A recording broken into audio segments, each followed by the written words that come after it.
Hello everyone, I am Rizan Cavael from the E1A. Allow me to share with you today the philosophy of Plato and his definition of man.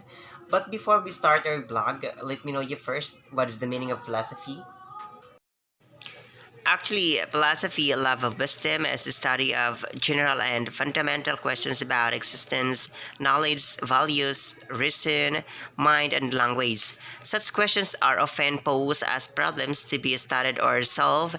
The term was probably coined by Pythagoras. Plato's artistically expressed philosophy can be called idealistic in the sense that it teaches that the basis of reality are eternal. Immaterial ideas or forms, material things exist only because they participate in the existence of the ideas or forms. Physical matter is inferior to spirit, and that is why the human person, who is essentially pure spirit, is hampered in this life by the physical body.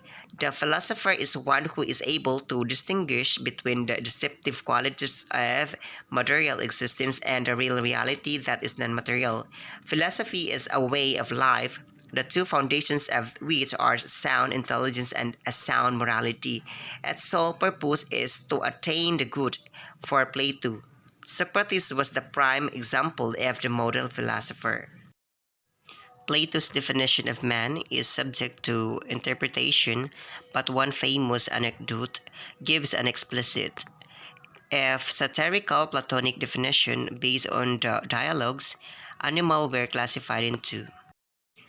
The Crito is one of the Plato's shorter dialogues which deals with the days before Socrates' execution. Crito, one of Socrates' disciples, comes to persuade him to escape from prison in view of his.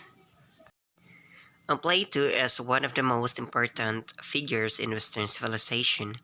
There are so many ways this can be seen.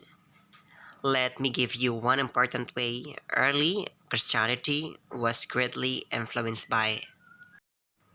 One of Plato's ideas that I find of particular relevance today is the role of the father and son.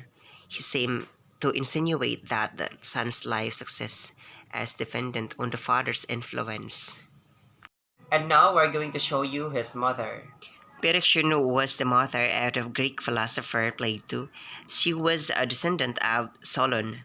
The Athenian lawgiver, her illustrious family goes back to Drupides. Archon of the year 644 BC, she was married to Ariston and had three sons and daughter. Ariston was the father of the Greek philosopher Plato, originally named Aristocles. Legend holds that he was descended from Chondrus, the ancient king of Athens.